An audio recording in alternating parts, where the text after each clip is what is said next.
Hello and welcome to Let's Talk with Bishop R.C. Blakes. R.C. is an author, empowerment teacher, and the proud pastor of the New Home Ministries of New Orleans, Louisiana and Houston, Texas. His message circles the globe. His conversational and candid approach to challenging content makes him a relevant voice to all generations. Get ready for a life-changing transformational conversation. Well, I want to welcome you to a very, very special week where I'm really kind of introducing my latest book, Training for Reigning. This is the third book in what I call the trilogy, starting with Father-Daughter Talk, Queenology, and now we have Training for Reigning. And the subtitle to the book is Wisdom to Unleash Exceptional Womanhood. If you've followed me for any length of time, you know that I have a passion and a very, very special gift or bent, if you would, to really speak into the hearts of women. And I really believe that God is normalizing healthy manhood, pouring into the process of healthy womanhood through the mission that He has me on. And therefore, this is why you see this product, this book of mine, Training for Reigning. Now, the first question is, what does it mean to reign? What does it mean to reign? Because usually people get hung up on the whole concept of the queen, and there are no queens, and it's almost as though they assume we're talking about some regal position, when the reality is it's not about a regal position, it's about a royal disposition. It's about a mindset that governs your life. It's a mindset that steers you as a woman. It's a mindset that causes you to show up a certain way in the world. Now, what we're going to do these next few days is I just want to kind of hop through certain chapters in the book that I think are, well, all of the chapters. Honestly, as I read through this book, Queenology gets rave reviews, Father-Daughter Talk gets rave reviews, but I honestly think that this book is probably going to be the best of all of the three. So the whole book is just filled with amazing content. But I want to start with chapter 1, and I'm going to literally just kind of read high points from the book from each chapter. But chapter 1 is entitled The 3 Pillars of Sustainable Self-Esteem. I love this chapter, and I wanted to start here because what's one of the greatest struggles of most women? Doesn't matter if they are at the pinnacles of success in various spheres of life, or if they're at the bottom. What's one of the greatest struggles? Self-esteem. Why do women make so many horrific decisions in life, financially, relationally, even in terms of friendships and groups that they are a part of? It's the lack of self-esteem.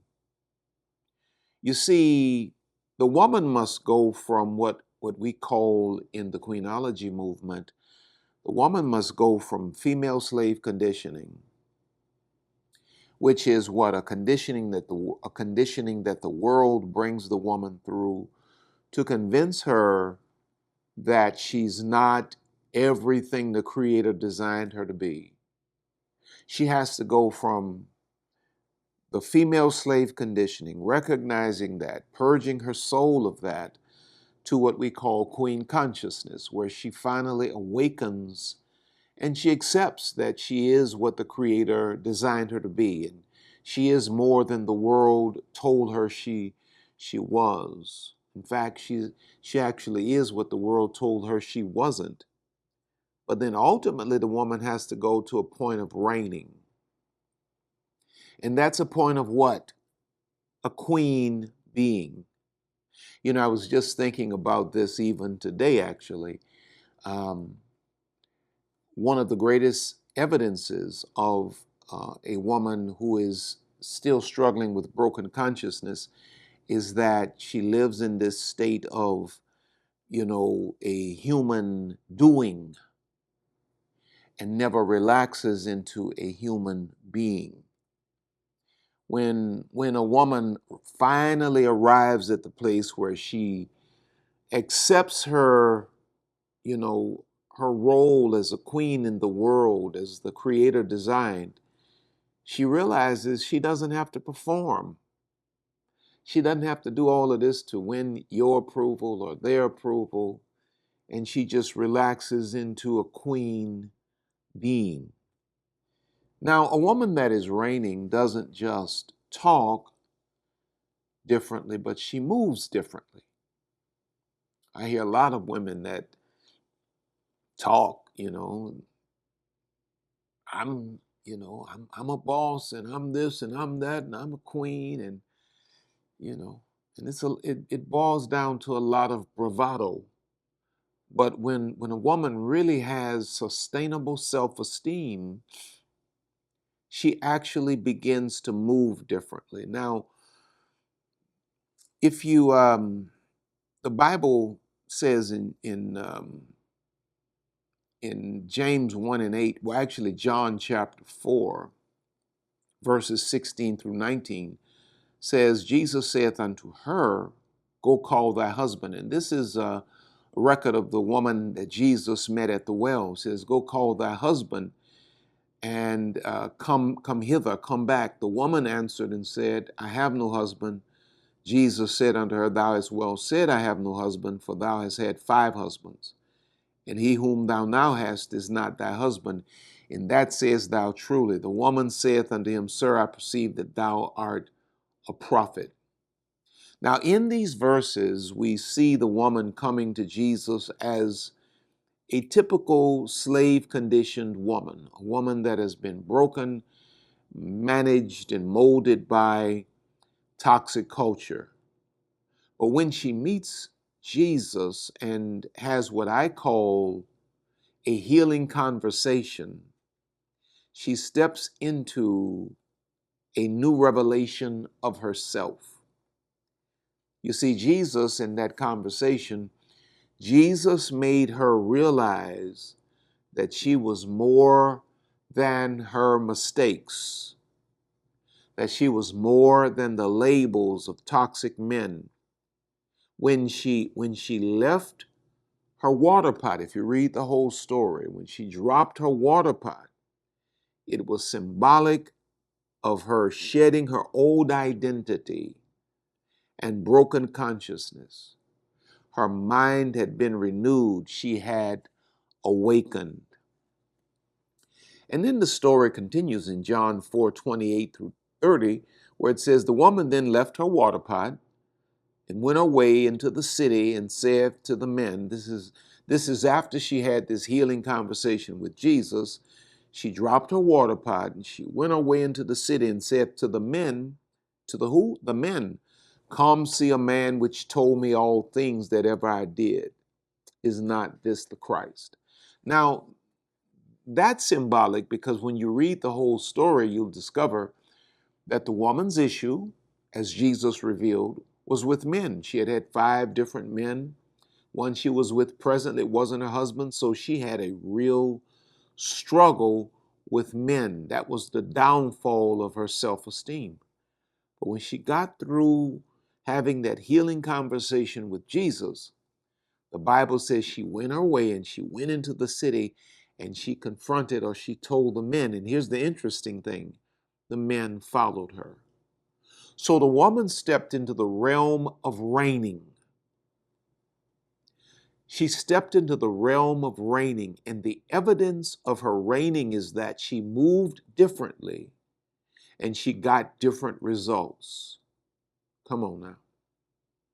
Now, something that Jesus said to her, something that Jesus did with her, emboldened, empowered her self-esteem to the point she was able to confront the thing that had always mastered her.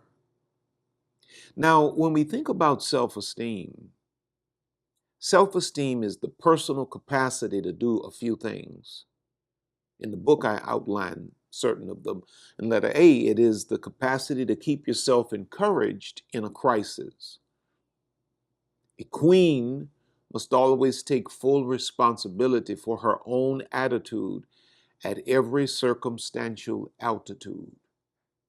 You're going to have to keep yourself encouraged in a crisis. Letter B, it is the capacity to keep yourself motivated against opposition. When the world is coming against you, when culture is coming against you, circumstances are coming against you. Letter C, it is the capacity to create a built-in cheerleading program. You're going to have to be your own cheerleader when you have sustainable self-esteem. Letter D, it's the capacity to ignore negative opinions. Your self-esteem is right. You don't care what people have to say, what they think. It doesn't matter what they type in the comments. Now, there are three pillars of sustainable self-esteem. Number one is you're going to have to know your own worth. Number two is you're going to have to make your value evident. And then number three is you're going to always have to establish your price without apology. Let's talk just for a second about worth. You see, because knowing your own worth is important, because worth is the level at which someone or something deserves to be valued, rated, or compensated. Your worth is the innate, intrinsic, natural, inherent level to which the Creator designed you to be valued. But how many of you know if you don't know your own worth, the world will always mark your price down? So that means you're going to have to know your worth, but more importantly, as a woman, you're going to have to own your worth. Because a queen's worth is always the result of a conscious personal assessment and never the assessment of her community. You don't let the world around you, when the store opens, it's not allowing the customers to mark the price. The price is established before the doors are opened.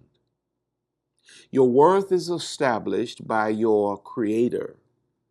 Listen to this, but it must be accepted and enforced by you.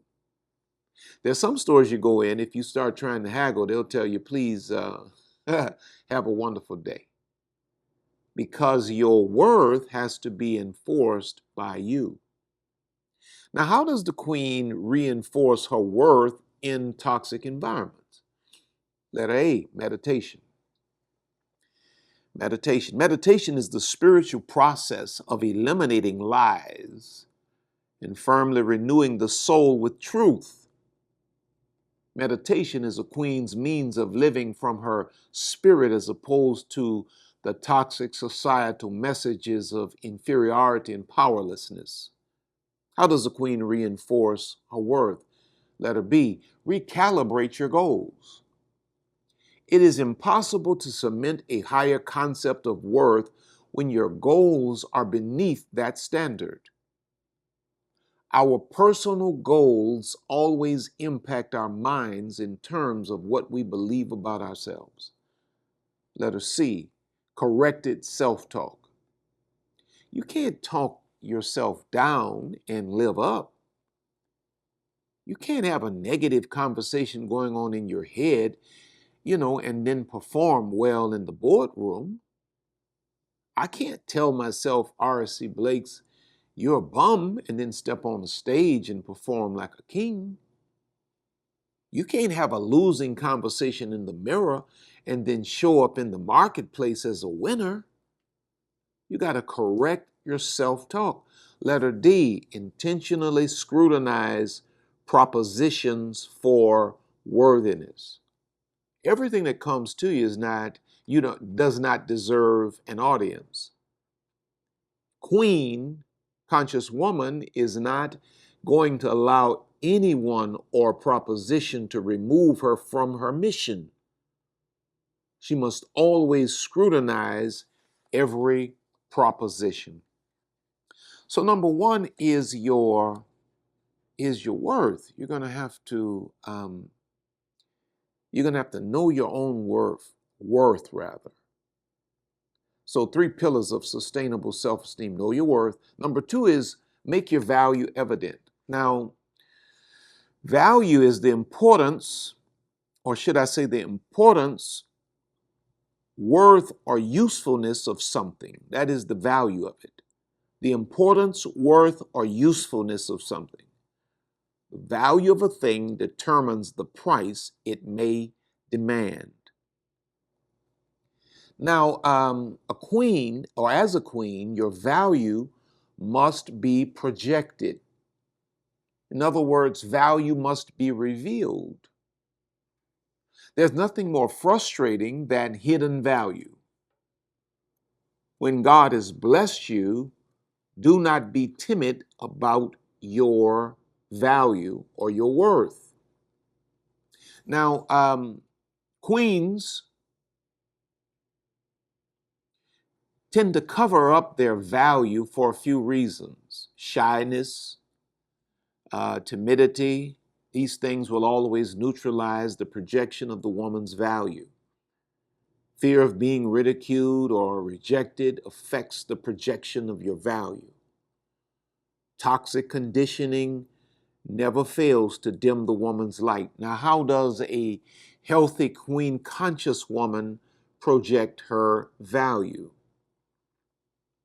The projection of a queen's value speaks of her unleashing her inner beauty upon the world, because that value is internal.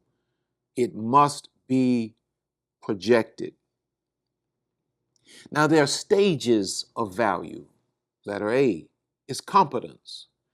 Whatever you put your hand to as a queen, be competent. That is the projection of your value. You don't need to talk a lot. Just show up huge.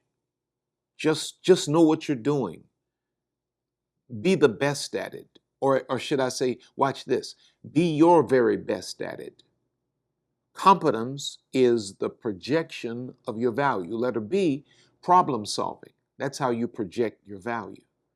When the world looks at you, the world says, oh no, man, we can't afford to lose her because she's competent, because she's a problem solver. See, while other folk are talking, you're doing. Come on now, you're the one that's actually making a difference, because problem solving is the projection of value. And then letter C is your packaging. Inasmuch as the principles of queenology never promote a woman leading with her external characteristics, it is still very important that a queen dress and conduct herself in a manner that coincides with the quality of the woman she really is on the inside. So you must never allow something as manageable as a dress code to misrepresent your value. And then the third thing we listed was price. We said that the 3 pillars of sustainable self-esteem are: you must know your own worth as the Creator defines you. You must then project it by making your value evident. And then thirdly, always establish your price without apology. Price is what you are willing to exchange for your value before you supply it. For instance, a wife will not provide the value of a wife who does not pay the price of a husband. She's not going to provide the value of a wife to a man, rather, that does not pay the price of a husband.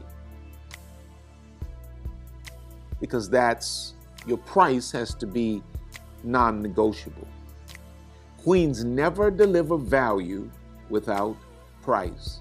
Even the Proverbs 31 woman, the Bible says, her price is far above rubies. A queen never makes excuses for her demands. She negotiates contracts and will not settle for less than she deserves. A woman with sustainable self-esteem knows her worth, projects her value, demands her price without apology. So my prayer is that you heard something in here today that has sparked something in your soul and your spirit. Don't forget to go by Amazon or rcblakesstore.com and pick up Training for Reigning. If in fact about it, if you go to rcblakesstore.com this week, and if you buy it there, you'll find, well, what I'll do is I'll autograph it. The first 1,000, I will autograph personally, put a little note in there to you, and we'll send it back to you. But you got to make certain that you do it this week if you're watching this after the fact.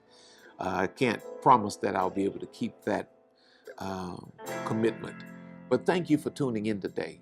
And remember, you are queen. We here at RC Blakes Ministries want to thank you for spending this time with us today. RC and Lisa are always honored to have you with us. Don't forget to reach out to us by visiting our website at www.rcblakes.com. While you're there, you may join our mailing list and receive a free download of The Laws of Manifesting Your Vision by RC Blakes. Also look at all of the online programs by RC. You may find all books written by RC and Lisa. Once again, all of us here at RC Blakes Ministries want to thank you from the bottom of our hearts. And as we always say, see you at the top.